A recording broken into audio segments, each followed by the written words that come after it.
Good evening, everyone, and welcome back to the new news. It's good to have everyone here again, and welcome to those who are new and just joining us. I am Paul, and I am the host here. And we are a small and hopefully quickly growing group of individuals who are trying to put together as much unbiased and as much independent news as we possibly can. So that way we can share what we are finding out from across the globe with everyone. And we're trying to be a continual force for good in the world. Once we get to the point where we're able to be monetized, there will be a fundraiser on every single stream. And until that point, if you look in the description below, we have a bunch of fundraisers currently going on that you can donate to that's going to Ukraine. And today we have quite a few stories coming out. A lot of stuff in Ukraine, a lot of stuff outside of Ukraine. So we're going to go ahead and dive right into it. So to go ahead and start us off, since as of yesterday, the Russian forces had pushed out of the Hostomel area. There's been a couple of maps coming out of people that have been assessing the ground situation that look pretty different from ours, at least in the northwest. But there's not enough concrete information we're seeing to back that up, at least on our end. So this map hasn't changed a whole lot. We did push back this front line. We do know that Ukrainian troops continue to push deeper into the northwest to Kyiv. But because Ukrainian forces are now able to freely move into this uncontested area, the Antonov AN-225 Mira, which is the largest cargo aircraft in the world. We do know it was destroyed at the beginning of the war. There were videos that showed it still intact when the VDV forces conducted the air assault on the Hostomel International Airport. However, today we're getting our first looks at the Antonov 225 as Ukrainian forces continue to push in, and they actually seized Hostomel Airport today. And there she is. The largest cargo aircraft in the world has been burned and destroyed. It's believed that indirect fire hit the hangar it was in and set it ablaze and completely destroyed the aircraft. In the aviation community, it was a legend, and from my understanding, the Antonov company has said that they will build yet another one once the war is over. So while the Antonov 225 is currently destroyed, it will not be the last, hopefully. Moving on from that, we're seeing a lot of evidence as Ukrainian forces push through these areas in their counteroffensives that the Russian forces, which we already knew were looting because they were running out of supplies. You saw them looting plenty of grocery stores and convenience stores. Now we have videos that they were just looting the individual people, to no one's surprise, and in their hasty withdrawal back north towards the Belarusian border and static defensive lines, they've left a lot of that stuff behind because they just didn't see the need for it anymore.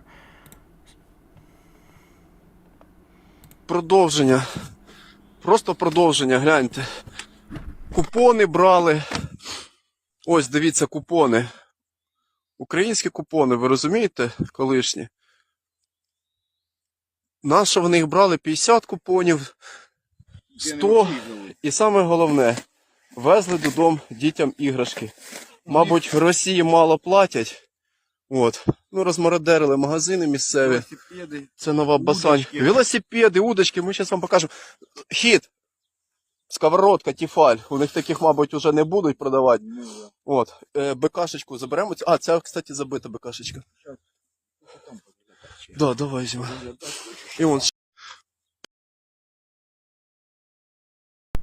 So as we can see, they were basically taking anything that was not nailed down. They took old money that wasn't even worth anything anymore. They took toys. They took a skillet from somebody's house. They stuffed their vehicle with whatever they couldn't carry on their persons. So this is something that's we unfortunately kind of expected out of the Russian forces after we saw plenty of videos, like I said before, of them looting. So it wasn't something that was out of the that was really out of the mindset. or out of the baseline for Russian invading forces in the occupation areas. However, we have some good news coming out of Kyiv today, and that is that Wally is still alive. Now, for those that don't know, Wally is a Canadian sniper. He served in Afghanistan. He's very well renowned in his specific trade, and he actually has one of the longest ranged confirmed kills in history, clocking at over 2 miles during one of his engagements in Afghanistan. Very world renowned. And so famous, in fact, that multiple times the Russians have actually said that they killed him as propaganda. However, every single time they do that, he eventually pops back up and says, "Ha, you guys thought," and keeps rolling. So we have we have an image from him here, snacking on some Russian MREs. I don't know how good they taste these days, considering most of those are 15 years old, but here they are. And also a video coming from a Ukrainian news agency that was also showing him alive, well, and actually on patrol up in the area of Kyiv. We do know he's operating in this northwestern area with the Foreign Legions of Ukraine. Я думаю, я дуже добрий. Я приємний чоловік. Цей приємний чоловік – боєць Королівського 22-го полку. 12 років військового досвіду. Йому приписують неабияку смертоносність. Кажуть, Волі цілком може поцілити і 4 десятки противників за день. Сам же він відмахується від такої статистики і жартує. Буде можливість убити 100 росіян, натисне на пусковий гачок 100 разів. А буде один російський окупант, то вб'є лише одного. Я лише хороший солдат, як і багато інших хороших солдатів. В Україні неймовірні солдати. Одна із квартир була у вогні. Я піднявся вище, і це було... Я почувався наче їжа, розумієш, яка готується на вогні. Так, було гаряче. А український снайпер лишався там, працював. Вогонь, все задимлене, а він там. І це лише одна маленька історія про... We're going to head and cut that one a little short. Most of it's in Ukrainian, and I don't know how many of us do speak Ukrainian. We do have a couple translators, but unfortunately we didn't have time today to get that one translated. But needless to say, Wally is alive and well. I know he's been a popular attraction for a lot of people that are kind of fascinated with the Foreign Legion, kind of what's going on over there. So we're all happy to see that he's alive and well and doing God's work over there in Ukraine. Let's see here. Moving on over here, we find some destroyed Russian forces in Kyiv Oblast. There were more. As the Ukrainian forces are pushing through, they're still having to mop up a little bit of resistance. The Russian forces have not entirely retreated and withdrawn to their static lines of Belarus, but we do know that they have indeed left some pockets of resistance to keep the Ukrainian forces on their toes. So let's go ahead and take a look at that.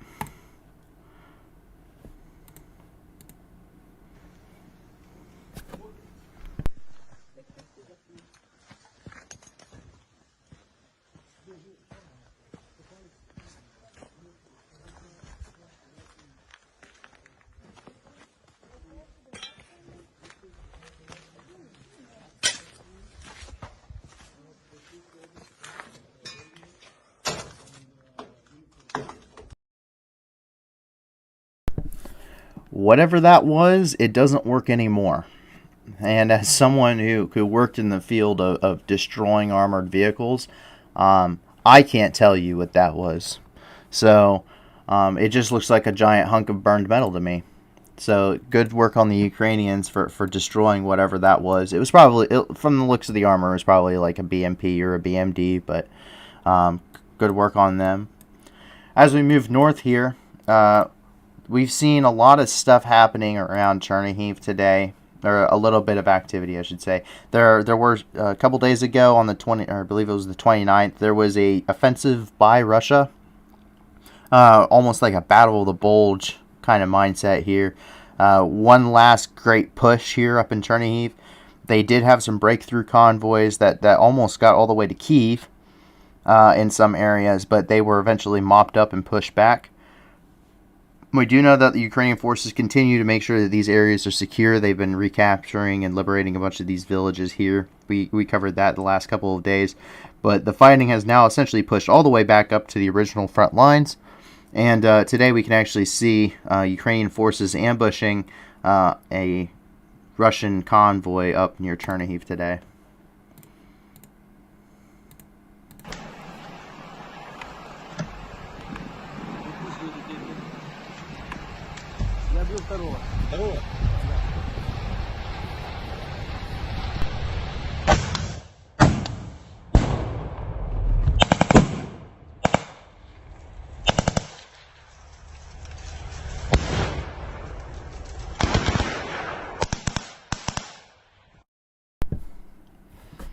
See, obviously, the Ukrainians are still putting up a pretty good fight in and around Chernihiv, and we can see that it's working. We have here a destroyed Gaz Tiger near Chernihiv, which is basically the MRAP for the Russian forces. Completely burned out. It's nothing more than a burned piece of metal at this point. Nothing better than scrap. And obviously, it seemed to have cooked off on the inside, as we can tell by this ammo crate. We also have yet another set of destroyed Russian equipment. This one supposedly was a little bit further along in the lines than this. It was showing that they were pushing. However, we don't have exact details as to where this was taking place. So we went ahead and stuck it here along the front lines, just because we want to. With this, we want to be more safe than sorry when we're trying to give the news here. So this hasn't moved at all, even if there have been a little bit of conflicting reports about what's going on in Chernihiv.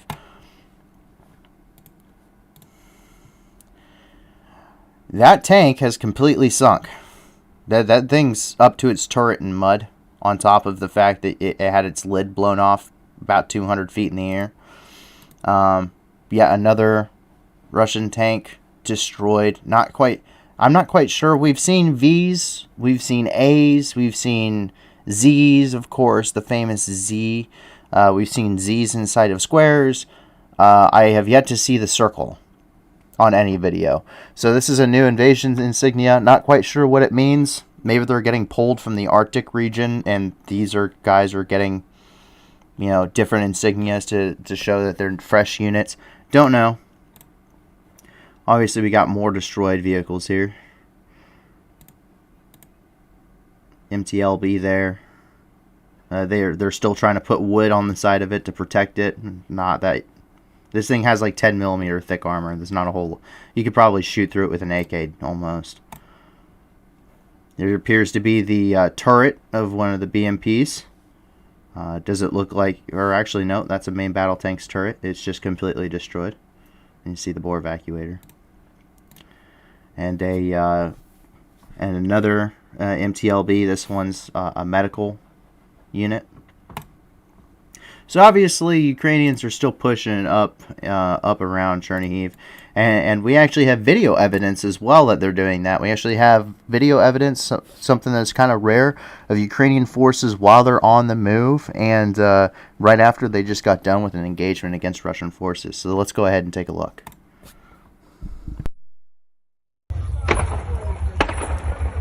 Більше може дивитися на деякі речі. Горить російська техніка. Та й все. Більше може дивитися на деякі речі. Горить російська техніка. Та й все. That footage is just a little bit more rare, and that's pretty. The footage coming out from the actual movements of Ukrainians has been very, very few and far between. We've seen a couple as they're pushing through after they've liberated some villages and the Ukrainian government declared them liberated. However, we have yet to really see them while they're kind of in the conflict and actually on the counteroffensive. It's normally what the aftermath is. Or civilians in the area showing that kind of stuff. Moving on from Chernihiv, we can move on down to Kharkiv. And not a whole lot coming out of Kharkiv today, but we do know that an attack variant of the Mi-8 transport helicopter, an Mi-8 AMTSH, was shot down near Kharkiv today, according to our sources. And everything's destroyed except for the tail, which you can still see the tail number, which is nice. RF 91882 for anyone that's for anyone interested in looking up the tail number for this aircraft. It's Romeo Foxtrot TAC 91882, and that's what was read off the tail here. Continuing on down the front lines here, we do know that Russian forces were destroyed around Izium today. There were some photos that were released. We have a BMP here, or a BMD destroyed. More T-72s. Plenty more. It seems to be what most of the Russian forces are fielding right now. And of course, they're blurring out the faces to protect the identities of those involved here.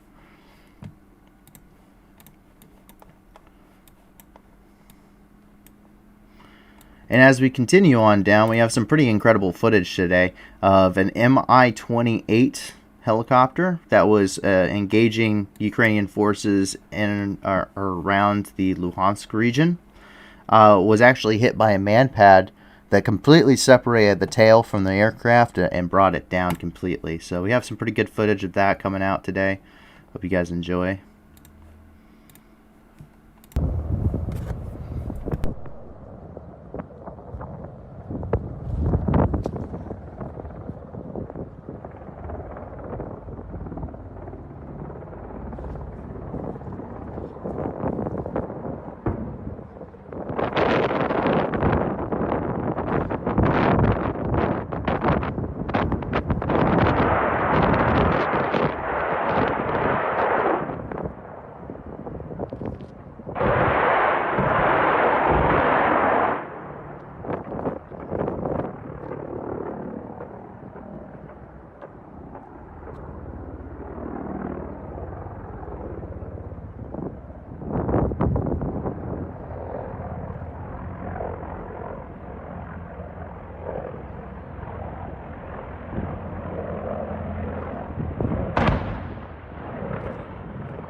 I think it's relatively safe to say that Mi-28 is down for the count.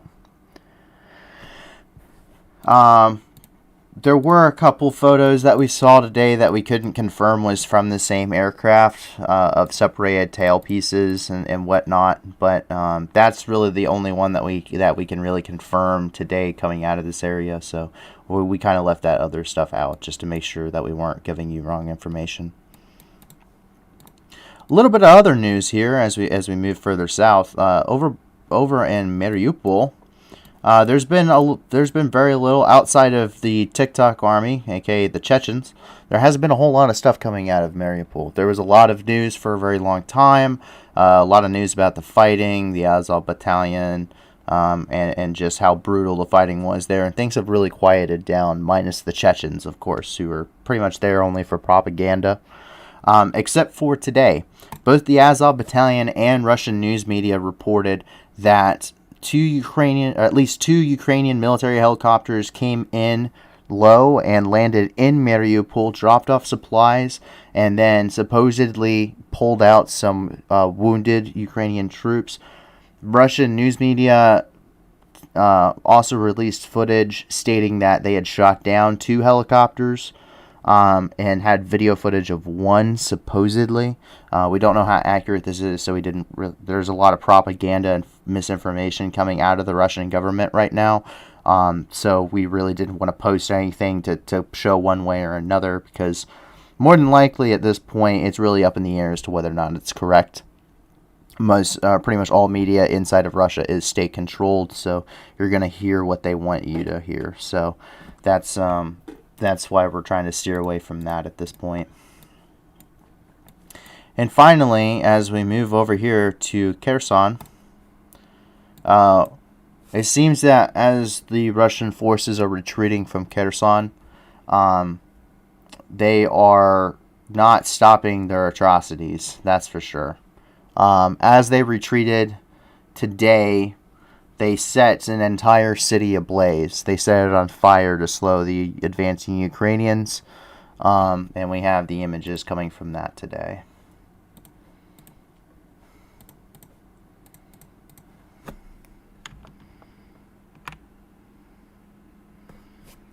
So, that is the entire city on fire. There's not really a whole lot else I could really add to that. The pictures are worth 1,000 words. So, it definitely kind of shows you the ideology behind what the Russians are doing. Some are even calling it at this point genocide in some places, such as Mariupol. I think this could probably fall in line with that. But that's my personal opinion. There's definitely a strong case for it. So that's Cherno-Bakva, or Bivka. And inside of Ukraine, that is actually all of the news. However, there has been a lot of other news outside of Ukraine today regarding the conflict. The first, we can stop up here in Minsk. In Belarus, there was the sighting of S-300 anti-air and medium-range ballistic missile batteries, as well as their radar systems and supply vehicles that were spotted moving around the city of Minsk. And we actually have a video of that today.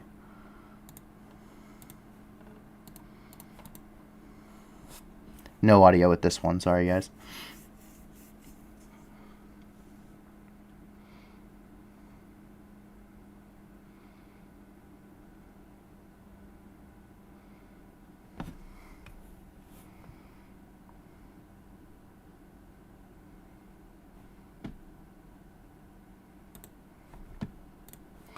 So that's pretty big news. We don't know where they're headed, but we do know that they were spotted here in the Minsk area. We don't know if they're there regarding possibly trying to threaten NATO, and they're going to that part of the border, or if they're going south towards Ukraine. But also, we have a lot of stuff, or we have seen a lot of Russian troop concentrations in the city of Gamel in Belarus. We have a couple we actually have a couple videos of that. One is of Russian ground troops along the roadside here.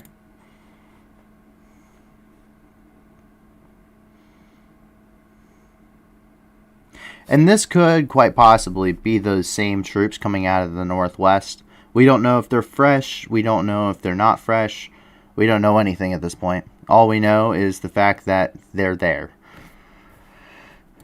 Similar thing here, except it seems that we also have video of a train pulling into Gamel today, loaded with Russian tanks. These appear to be T-72s for the most part, and it looks like a recovery vehicle there at the front. Interestingly enough, however, these T-72s have no reactive armor on them. Most of these appear to be just straight armor plating, which the T-72 has rolled homogeneous steel, which is a relatively outdated type of armor when it comes to tanks and vehicles. And now we have the piece that gave today's video its name, and that's coming out of Belgorod. This hasn't been confirmed by anybody so far.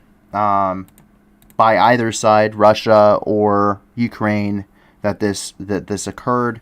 There's been a lot of videos today, however, of at least 2 helicopters hitting the oil facilities in Belgorod. These were Mi-24 Hinds as they were ID'd. It seems to have been at dusk, so we're not quite sure whose helicopters they were, if it was a setup, but it appears that the Ukrainian forces, because I don't understand why the Russians would hit their own oil facility, but it would appear that Ukrainian forces sent in 2 Hinds and destroyed this facility. So we have a couple of videos that are the highlights. I think I thought they were the best ones of the bunch, and so I think you guys might want to take a look here.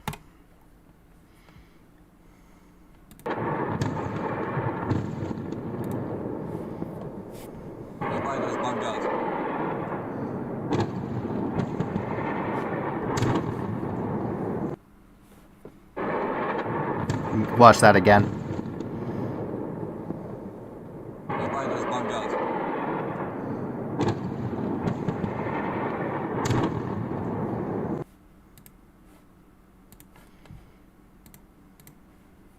And then next we have what seems to be the pilots actually flying away. These guys were extremely low. I've never really even seen helicopters fly this low before. So if these were Ukrainian pilots that were doing this, or whoever pilots were doing this, props to them, because there's some pretty skilled pilots. So pretty impressed with that, at least. So let's take a look at that. Try and get this full screen for you guys.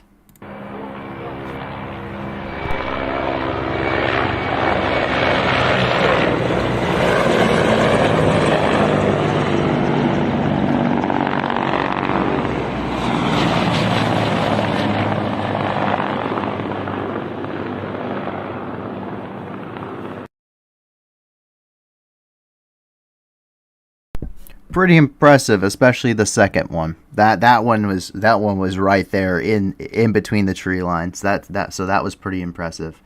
So that's the news coming out of Belgorod today.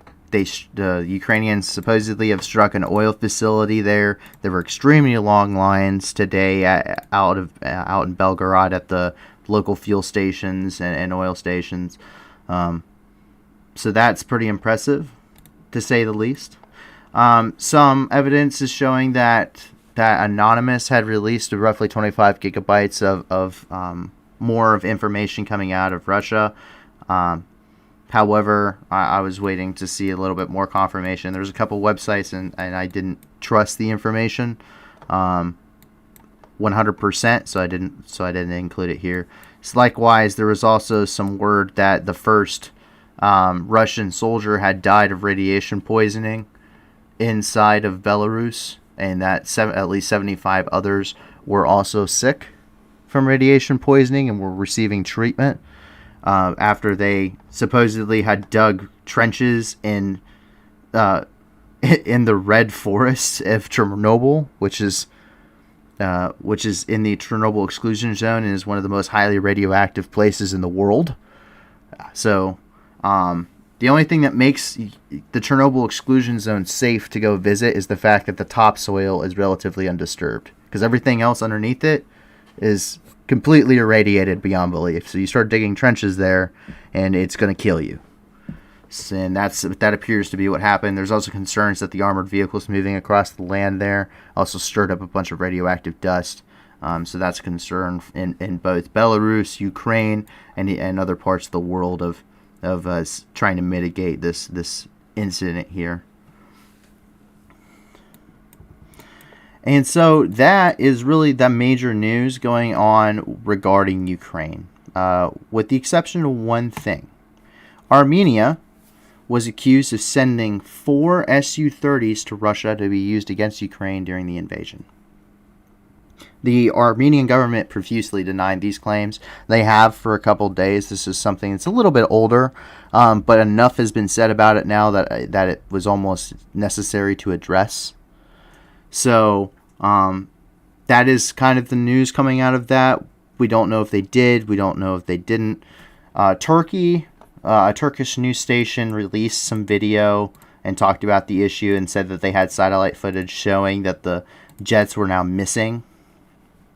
However, there's a little bit of a history between Turkey and Armenia that isn't very well tempered, and there's some historical precedents for some tensions between the two countries. So I didn't want to, it felt kind of wrong to include one, a mainstream media source here and an independent news channel, and two, to possibly be playing into those tensions, because we don't know what's true or false there at this point. No one's confirmed it. Russia hasn't confirmed it. Ukraine hasn't. Turkey and some other nations have kind of confirmed it, but haven't been too forthcoming with information. So all in all, the situation regarding Ukraine is tense. However, it's relatively good. These markers, red is stuff that the Russians have done that's either good or, an atrocity, something that they are currently doing or have done. While the yellow here marks, Ukrainian kind of good things, or relatively good things, Ukrainian focused information. And so over the last few weeks, obviously there's been a lot of news about what the Russians have been doing, but now that almost silence period is over, there's a lot of information starting to come out regarding Ukrainian advances. We figured they were on the counterattack when they went silent. Seems to have been the case, and now there's a lot of what seems to be really good things coming out of Ukraine, and hopefully we'll start seeing these borders, these front lines that we've drawn up here really start to shift, especially hopefully here towards Kherson, and even more importantly so, and this is more of a personal wish than really thinking it's going to happen, is I really want to see that this border here has a deep wedge going towards Mariupol, as we saw some dents in it yesterday. And with that, we're going to go ahead and move on to the international news.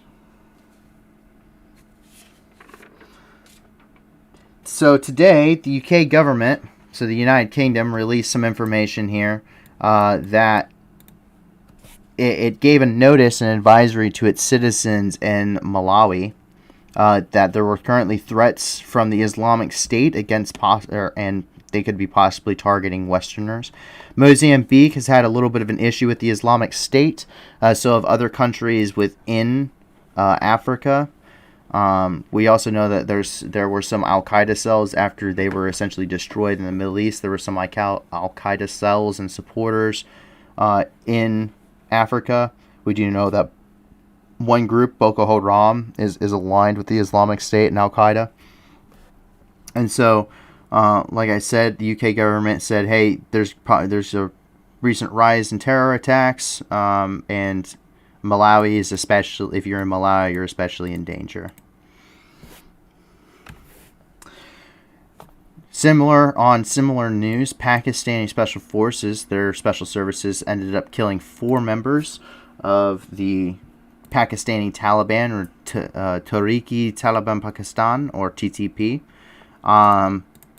We did have images, however, they were extremely graphic and not something that we wish to portray on this channel. So we went ahead and left those out. But we did see images of their confirmed kills and the equipment they were carrying.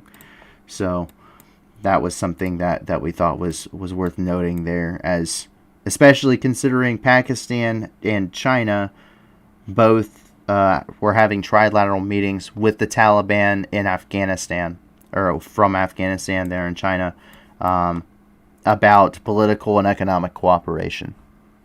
So I gotta wonder what kind of strain this is going to put on that relationship. Similar news coming out of Afghanistan: 5 people were killed and 25 were injured in a massive explosion in a Shia-dominated district of Herat, Afghanistan today. Initially, it was reported 4 to 10 people were killed, with another 20 to 49 wounded. That number later came down. We do have some pictures coming out from the incident. Massive explosion. There's a question, or it's no information has been forthcoming whether it was a suicide bomber, an IED, a vehicle-borne IED, or a suicide vehicle. We don't know. But it was pretty massive, to say the least.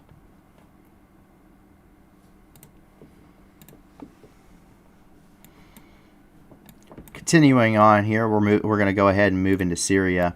2 people were killed in a drone strike by an unknown nation today. Two Syrian civilians, neither of which were combatants. No side has claimed them. Were killed in a drone strike by a country that has yet to claim that they committed it, whether that was Turkey, the United States, the pro-Assad regime, Russia.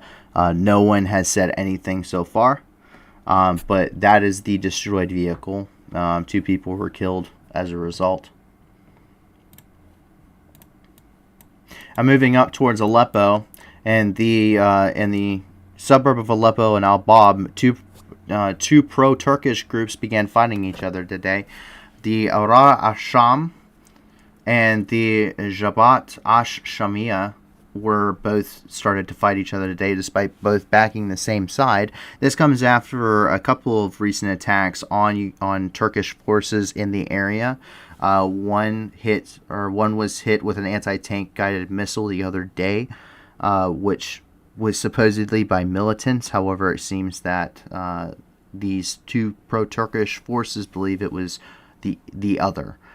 So we have a photo of that coming out today of at least one of the groups prepping for the engagement. Supposedly, there were some multiple vehicles destroyed. Apparently, there was 4 infantry fighting vehicles destroyed, a couple BMPs, as well as a couple dozen killed and wounded on both sides. But the fighting in the Middle East does not stop.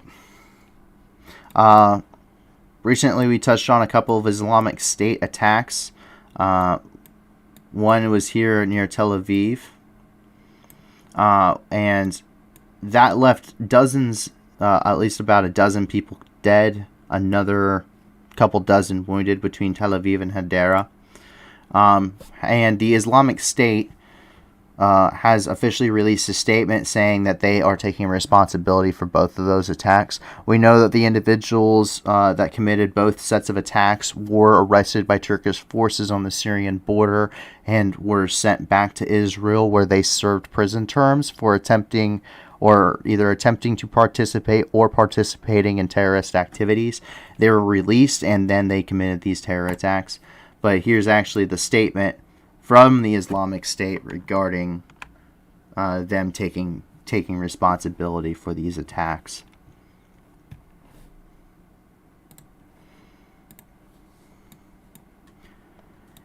In response to the recent terror activities, the IDF, or Israeli Defense Forces, pushed into a refugee camp in the West Bank, and they actually ended up becoming engaged by a couple of the Palestinian resistance movements there. 2 individuals were killed that were part of the Palestinian resistance movements, and there was a number of minor injuries sustained by the Israeli Defense Forces. And however, the Israeli Defense Forces IDF continue to patrol the West Bank and the Gaza Strip pretty heavily. And today, Palestinians, in response, started throwing rocks at their vehicles. And I seem to have put in the wrong link to this, so I apologize for that. However, they were throwing rocks at the IDF vehicles as they were out on patrol.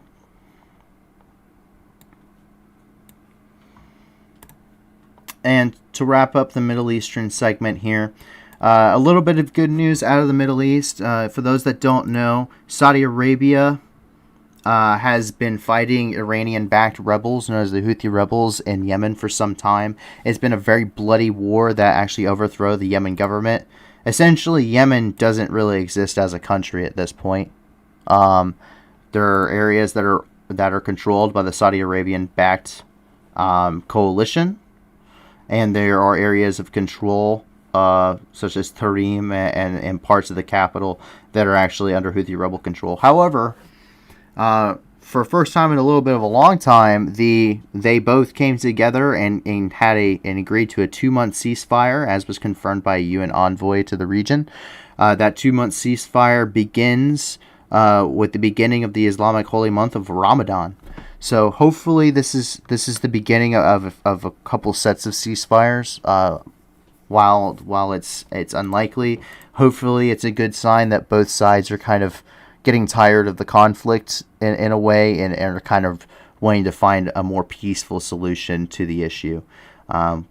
Once again, it's something to take note here is there's been a big rivalry between Saudi Arabia and Iran. They have kind of different ideologies regarding a lot of things, government, faith, etc.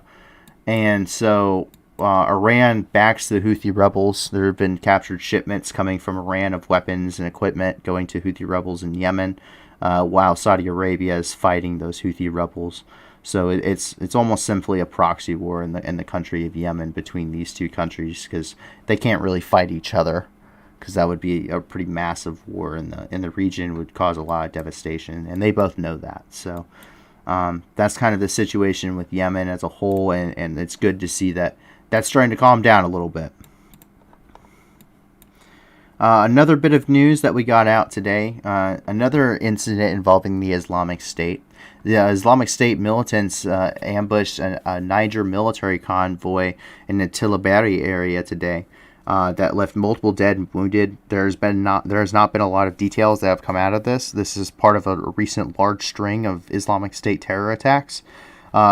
This is believed to be caused by the fact that a new leader of the Islamic State took power recently after his predecessor was killed in a raid.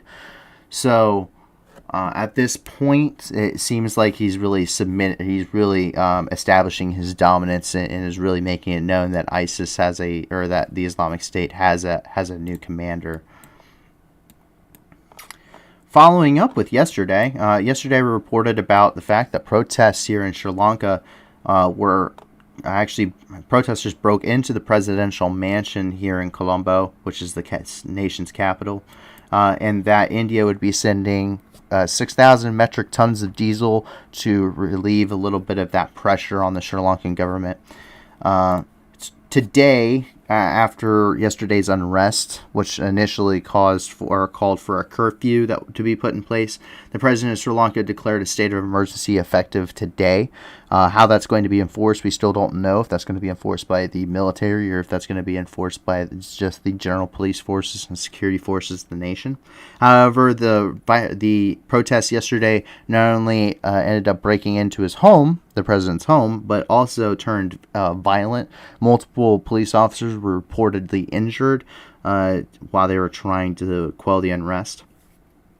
Something to take note here is that Sri Lanka is in the worst economic depression of its history. Since becoming independent, Sri Lanka has in this region has always been a little bit of a powerhouse when it was under Indian control and under British control and under the British Raj and under the Dutch. But however, since gaining independence, Sri Lanka has been rather economically unstable, and as a result, they haven't been able to purchase the fuels needed in order to keep their country powered, essentially, which is the reason why India is sending that 6,000 metric tons of diesel, because the fact is Sri Lanka is so poor at this point that they don't have the foreign exchange money to actually purchase fuel, and they don't have enough resources in country to actually support themselves, so they have to import. So hopefully that Indian aid comes here soon, and hopefully this country stabilizes and the violence goes down here, and hopefully things become kind of peaceful and start to regulate themselves as a result. It's always better to live kind of a peaceful life. And the information regarding Ukraine just seems to be continuing forthcoming. A little bit of a last-minute addition to tonight. This is something we got just a few minutes before the stream and confirmation on. The U.S. Department of Defense released details on $300 million worth of equipment going towards Ukraine. Those details were something that they weren't immediately forthcoming about. There were some things that they had said that they wouldn't be getting. So we actually have the official release from the U.S. Department of Defense. And this is coming from the Press Secretary John F. Kirby, formerly Admiral John F. Kirby. And the capabilities of the package include wired-guided rocket system, or laser-guided rocket systems, the Switchblade tactical unmanned aerial system. That is something that they originally were not saying that they were not going to confirm that they were sending that. For those that don't know, the Switchblade is also known as the kamikaze drone. It can be launched via one man using a backpack and a tube. He can then fly it around and guide it to its target, where it will impact its target and explode. For anybody who's a gamer watching this stream, if you ever played Call of Duty Black Ops 2, it's literally the hunter-killer drone perk. It's pretty amazing. I had some friends that went to the Switchblade course here in the United States, and they said it was probably one of the coolest weapon systems that they had ever used and one of the most effective drone systems they had ever used. Moving on, the Puma unmanned aerial system. The Puma is pretty cool. It's kind of like a small plane that you can throw around. It breaks into 3 pieces because you crash land it in order to recover it, and it takes very high definition imagery, and it's very quiet, and it's relatively small, so it's easy to be. It can be easily carried and launched by 2 people. They have counter unmanned aerial systems, high armored, high mobility, multi-wheeled vehicles. For those that like acronyms, that is the Humvee, which the U.S. has a large surplus of. It's built by, it's a vehicle that's been used since the 80s in the U.S. military. It's famous for being used in Iraq and Afghanistan before we moved on to the MRAPs. And it's good that those are now going to be fighting a new enemy and being sent over there to really bolster the light mechanized forces of Ukraine. Small and large caliber non-standard ammunition. That's just meaning it's not NATO ammunition. It's going to be stuff like, it's going to be ammo for the AK and the Dishka and the RPD and 760 by 397 or 5.45. So that's all going to be sent there. Night vision devices, thermal imagery systems, and optics, something highly needed by both sides. It's great to see Ukraine will be getting them instead of the Russians. Tactical secure communication systems. They're going to get a lot of tablets, and they're going to get a lot of nice secure laptops. Non-standard machine guns, Russian machine guns, not NATO. Commercial satellite imagery services, that's great news. That means they're going to have better intelligence. And medical supplies, field equipment, and spare parts, also wonderful things. They can keep their vehicles running. They can keep their guys, they can give treatment to their guys, and they can make sure they're fed and supplied in the field. So this is the first $300 million. It's buying a lot of stuff. It's great to see the kind of stuff that's getting supplied to the Ukrainians. It's good to actually have some details. The U.S. has not been very forthcoming for obvious reasons. More than likely, this stuff has actually already reached Ukraine for the most part, and is probably already in the hands of Ukrainian forces, which is why it's safe now to disclose that we gave this to them, because it's probably already been used, which is great news. And a little bit of more news coming out of here. Ukrainian refugees have started to fill up camps in Tijuana. So for those that don't know, Ukrainian refugees have been kind of moved all over the world. The U.S. announced either yesterday or the day before that it would take 100,000 Ukrainian refugees in. So the camp sitting there in Tijuana, which is just across the border from San Diego, California, has actually swelled to several hundred people that were seeking asylum and hoping to be let in as part of that deal. So hopefully they get let in. Hopefully we can give them some more care and continue to back what we were saying regarding supporting Ukraine and the people that are having to leave their homes. And finally, as we always like to try to do, we're going to try and end this stream on a good note. And today, NASA's Perseverance Mars rover revealed that there are some revealed what Mars actually sounds like. There were originally some Mars rovers sent up, the most notable being the Curiosity rover that was sent up, I believe, over a decade ago. Those have been officially replaced by the Perseverance Mars rover that was sent up a couple years ago, who's been diligently working on the surface of Mars. And today we actually have a video that from NASA that Perseverance rover actually sent down some sounds to let us know what Mars actually sounds like. So let's take a listen.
And with that, that is all of the news that we found in the world today.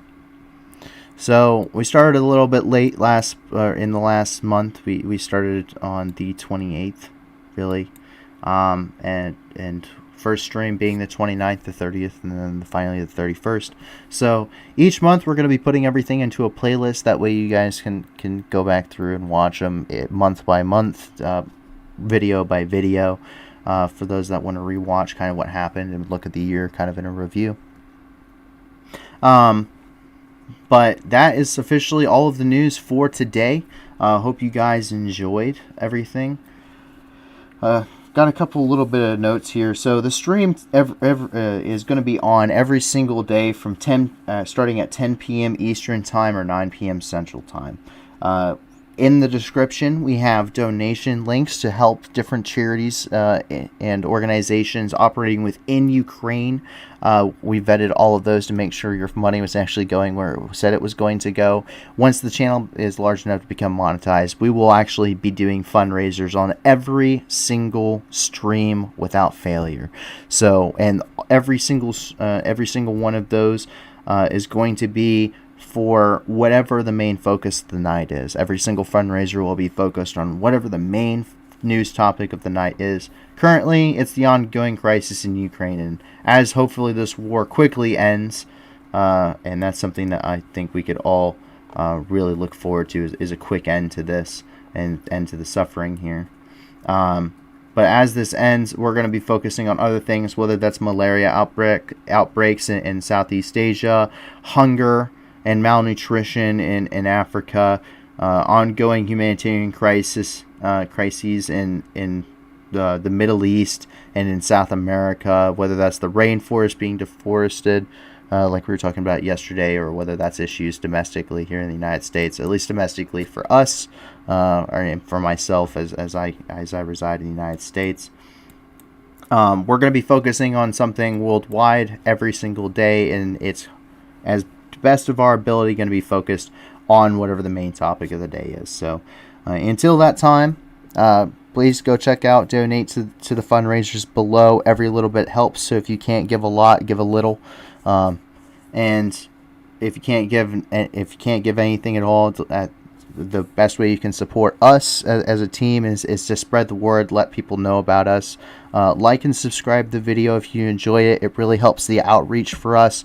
It allows us to get this kind of news out to more people and continue to be that force of good, because the more people we reach, the more fundraisers we're able to, we can start doing fundraisers and raising more money and doing more good worldwide for a lot of people and really impacting a lot of people in this world in a positive way, which is really what this channel is about. Unbiased news and continuing to be a force for good. I want to give a huge thank you to the staff team. The staff team constantly works all day long. I do have a full-time job, so even when I'm at work, these people I got staff members who are being active in our Discord, doing community outreach, talking to people, letting them know about us, who are doing a lot of research. I got to thank Fair, who's one of the researchers, Riley, who's one of the researchers, and Leto, who's a researcher. They're finding a lot of this news. They have a lot of contacts in a lot of places so that they can pull this news for you and let me know kind of what's going on, so I can bring this to the attention and put it together here in the stream. So huge thanks to everyone in the staff team. It would not be physically possible to do this without them at all. I wouldn't be able to do this without them. So I really can't thank them enough. I never will be able to. So with that, I hope you guys have a wonderful rest of your night. I hope everyone stays safe today and that their families are safe today. If not, I hope they're able to find a place where they are able to be safe and can get some help. Don't forget to like and subscribe. You can also go ahead and join our Discord. We have a very wonderful and active community there. If you like memes, it's also a wonderful place to go. We have an entire section for it. So if you want to have just a good laugh, you should always check it out as well. And with that, I'm going to be signing off for the night. I'll talk to you guys all tomorrow, and have a wonderful rest of your day. Bye.